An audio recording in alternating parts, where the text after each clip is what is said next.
Bismillahirrahmanirrahim. Assalamualaikum warahmatullahi wabarakatuh. Selamat pagi, selamat berjumpa kembali kepada anak-anakku semua, yang mana pada kesempatan hari ini kita masih diberi rahmat, taufik dan hidayah oleh Allah Subhanahu wa Ta'ala untuk belajar bersama, yaitu mata pelajaran PPKN. Kepada anak-anak semua, sebelum kita belajar PPKN, marilah kita semua berdoa, yaitu doa untuk belajar supaya kita nanti bisa berhasil. Berdoa mulai.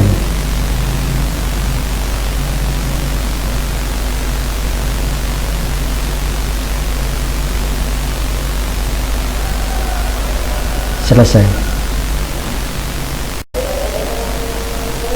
Oke, pada pertemuan yang kedua kita masih membahas mengenai sistem pemerintahan di Indonesia. Kita lihat minggu kemarin menganalisis sistem pemerintahan di berbagai negara. Kalau Anda belajar, mudah-mudahan Anda masih ingat dan sudah kita bahas. Kemudian untuk yang sekarang kita bahas yang kedua, yaitu menganalisis pelaksanaan sistem pemerintahan negara Indonesia. Oke, pertemuan kedua ini kita adalah menganalisis pelaksanaan sistem pemerintahan negara Indonesia. Namun seperti biasa, sebelum kita meneliti atau belajar mengenai sistem pemerintahan negara Indonesia pada kali ini, kita sampaikan tujuan pembelajarannya.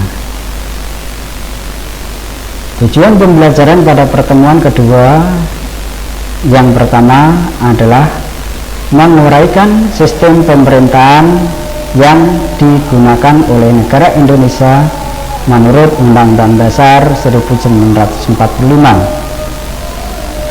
Yang kedua, membandingkan sistem pemerintahan Indonesia berdasarkan Undang-Undang Dasar 1945 sebelum dan sesudah perubahan. Oke. Mengenai sistem pemerintahan yang digunakan oleh negara Indonesia menurut Undang-Undang Dasar 45 dibagi menjadi beberapa periode. Yang pertama itu adalah mulai Indonesia merdeka, yaitu tanggal 18 Agustus 1945 sampai 14 November 1945. Agustus sampai November, kurang lebih hanya 3 bulan. Di sini ciri-cirinya, sistemnya kita lihat bersama. Jenis konstitusi atau undang-undang dasarnya yang dipakai adalah Undang-Undang Dasar 1945. Bentuk negara adalah negara kesatuan. Bentuk pemerintahan adalah republik. Nah, ini lihat bentuk pemerintahan. Kalau bentuk itu ada republik, ada kerajaan, maka di Indonesia waktu itu adalah republik. Sistem pemerintahan, pemerintahan ada dua juga sistemnya, presidensil dan parlementer. Maka di Indonesia adalah presidensil atau kabinet presidensil. Ini sistem pemerintahannya. Kemudian periode yang kedua yaitu 14 November 1945 sampai 27 Desember 1949.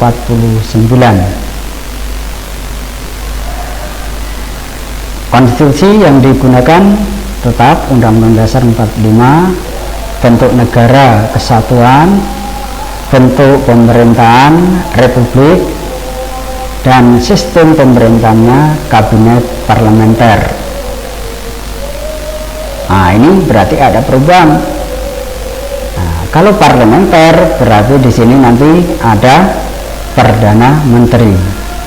Jadi kita pernah mempunyai perdana menteri, yaitu pada masa kapan? Yaitu 14 November 1945 sampai 27 Desember 1949. Nanti Anda bisa mencari sendiri siapa perdana menteri yang pertama di Indonesia misalkan. Nah, itu bisa dicari di sini. Oke, kita lanjutkan, yaitu periode yang ketiga 27 Desember 1949 sampai 17 Agustus 1950. Di sini kurang lebihnya juga 8 bulan. Nah, kita juga harap maklum karena pada waktu itu kita masih baru merdeka, jadi semuanya baik ketatanegaraan maupun sistem pemerintahan itu masih juga belajar mana yang cocok, mana yang baik, mana yang jelek. Nah, seperti itu. Ciri-cirinya pada masa atau periode itu adalah konstitusi yang dipakai adalah Undang-Undang Dasar RIS, yaitu Undang-Undang Dasar Republik Indonesia Serikat.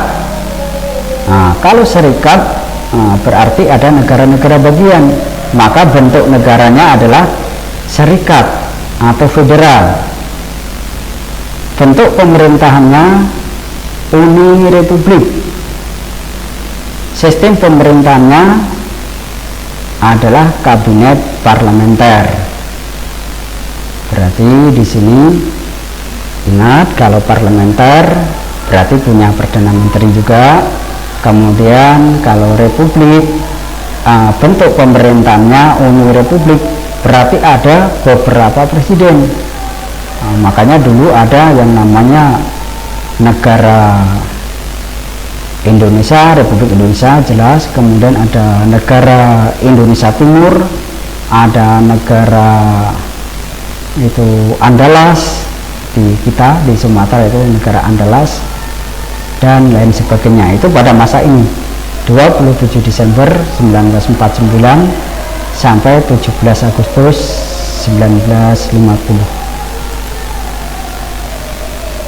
Kita lanjutkan, yaitu 17 Agustus 1950 sampai 5 Juli 1959. Ciri-cirinya, konstitusi yang dipakai adalah Undang-Undang Dasar S, Undang-Undang Dasar sementara 1950. Mengapa di sini dikatakan Undang-Undang sementara?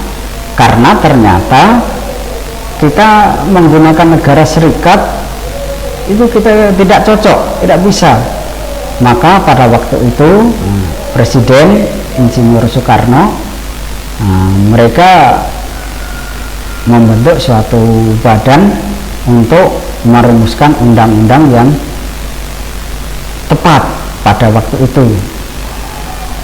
Maka untuk menjadi pedoman selama badan pembuat undang-undang itu selesai, maka dibentuklah atau dibuatlah undang-undang sementara, yaitu Undang-Undang Sementara tahun 1950. Bentuk negara kesatuan, kita kembali ke negara kesatuan, jadi tidak terjadi terbagi menjadi beberapa negara, tidak, tapi negara kesatuan.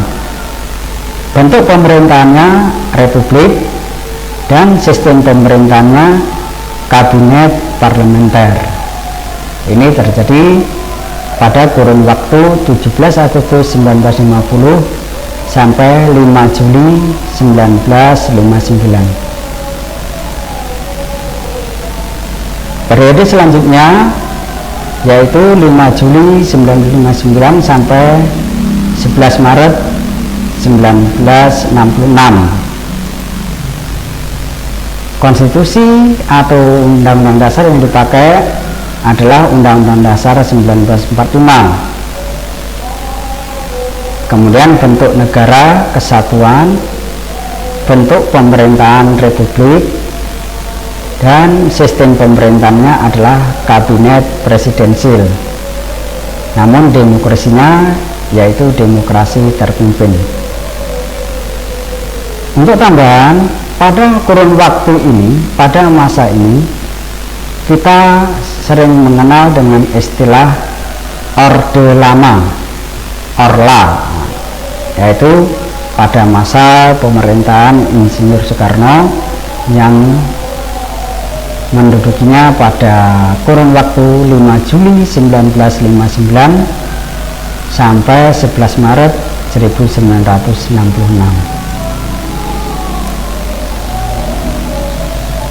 Kemudian kurun waktu 11 Maret 1966 sampai 21 Mei 1998. Ini kurun waktu ini kita kenal dengan istilah Orde Baru. Orde Baru Anda mengingatnya yaitu pada masa selanjutnya adalah periode 11 Maret 1966 sampai 21 Mei 1998, yang mana periode ini dikenal dengan periode Orde Baru. Ciri-cirinya pada masa Orde Baru ini, konstitusi yang digunakan adalah Undang-Undang Dasar 1945, bentuk negara kesatuan, bentuk pemerintahan republik, sistem pemerintahannya adalah kabinet presidensil, demokrasinya bercorak atau yang berciri khas demokrasi Pancasila. Ini pada masa Orde Baru. Kemudian periode yang terakhir sampai sekarang yaitu periode 21 Mei 1998 sampai sekarang. Ciri-cirinya adalah konstitusi atau undang-undang dasar yang digunakan adalah Undang-Undang Dasar 1945. Namun telah mengalami perubahan atau amandemen, yaitu 4 kali perubahan. Yang pertama tahun 1999, yang kedua tahun 2000, ketiga 2001, yang keempat 2002. Bentuk negara adalah kesatuan, bentuk pemerintahan adalah republik, dan sistem pemerintahnya adalah kabinet presidensil. Kemudian kita bahas mengenai sistem pemerintahan Indonesia sebelum dan sesudah amandemen atau sebelum dengan sesudah perubahan. Yang pertama yaitu sistem pemerintahan negara Indonesia berdasarkan Undang-Undang Dasar 1945 sebelum diamandemen. Yang kedua, sistem pemerintahan negara Indonesia berdasarkan Undang-Undang Dasar 45 sesudah diamandemen. Yang pertama, sebelum diamandemen, kita lihat di situ ada 7 kunci pokok sistem pemerintahan. Pada masa sebelum amandemen kita mengenal di penjelasan Undang-Undang Dasar 45 itu 7 kunci pokok sistem pemerintahan. Apa saja sistem pemerintahan atau 7 kunci pokok pemerintahan? Yang pertama adalah Indonesia adalah negara yang berdasarkan atas hukum, Rechtsstaat. Kemudian ciri yang kedua, sistem konstitusional. Yang ketiga, kekuasaan negara tertinggi di tangan MPR atau Majelis Permusyawaratan Rakyat. Yang keempat, Presiden adalah penyelenggara pemerintah negara yang tertinggi di bawah majelis. 5. Presiden tidak bertanggung jawab kepada DPR. 6. Menteri negara ialah pembantu presiden. Menteri negara tidak bertanggung jawab kepada DPR, namun bertanggung jawab kepada presiden. Yang ketujuh, kekuasaan kepala negara tidak tak terbatas.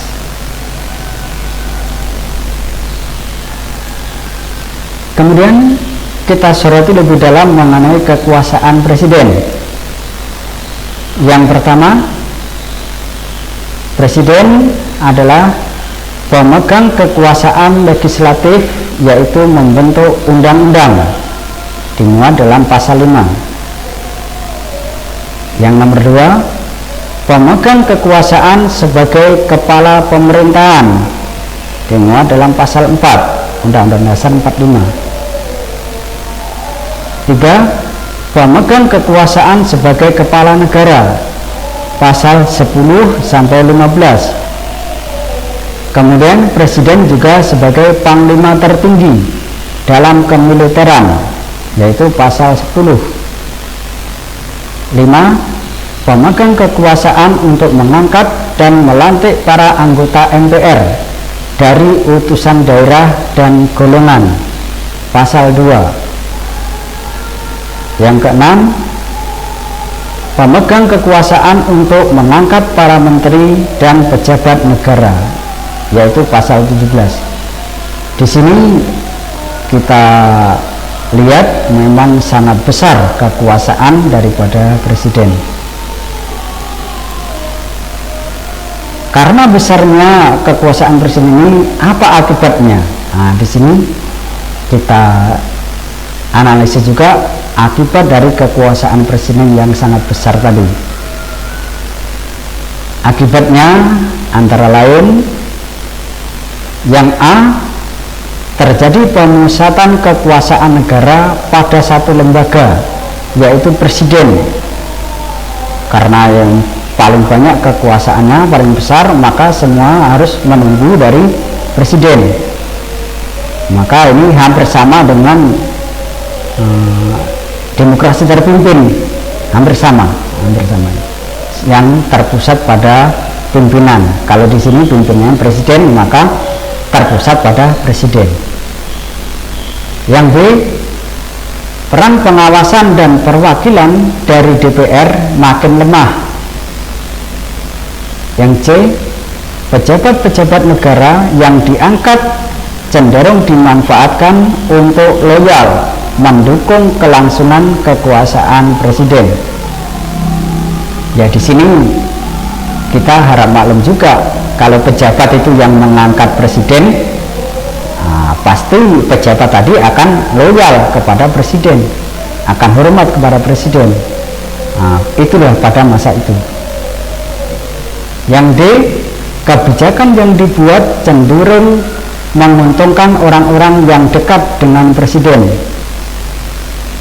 sehingga di situ ada istilah KKN, yaitu korupsi, kolusi, dan nepotisme. Nah, ini yang E, yaitu menciptakan perilaku kolusi, korupsi, dan nepotisme di kalangan pejabat dan orang-orang yang dekat dengan kekuasaan. Oke, kita lanjutkan, yaitu sistem pemerintahan negara Indonesia berdasarkan Undang-Undang 45 sesudah diamandemen.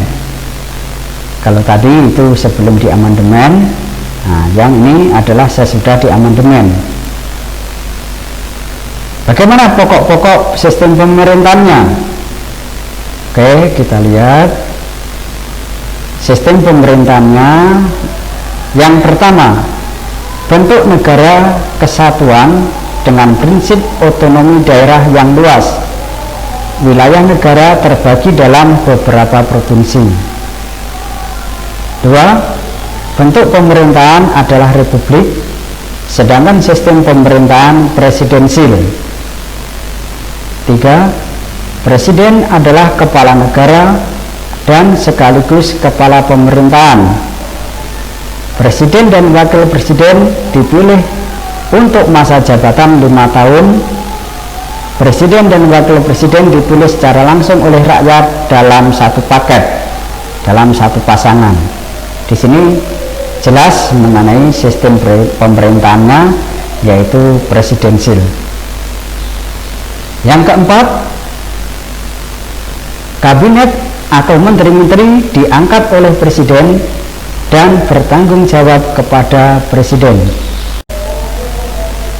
Yang kelima adalah parlemen terdiri atas 2 bagian bikameral, yaitu Dewan Perwakilan Rakyat DPR dan Dewan Perwakilan Daerah atau disingkat DPD. Para anggota DPR dan anggota DPD merupakan anggota MPR. DPR terdiri atas wakil rakyat yang dipilih melalui pemilu dengan sistem proporsional terbuka. Demikian keterangan dari saya, kurang lebihnya saya mohon maaf, dan kita akhiri. Sekian, terima kasih. Wassalamualaikum warahmatullahi wabarakatuh.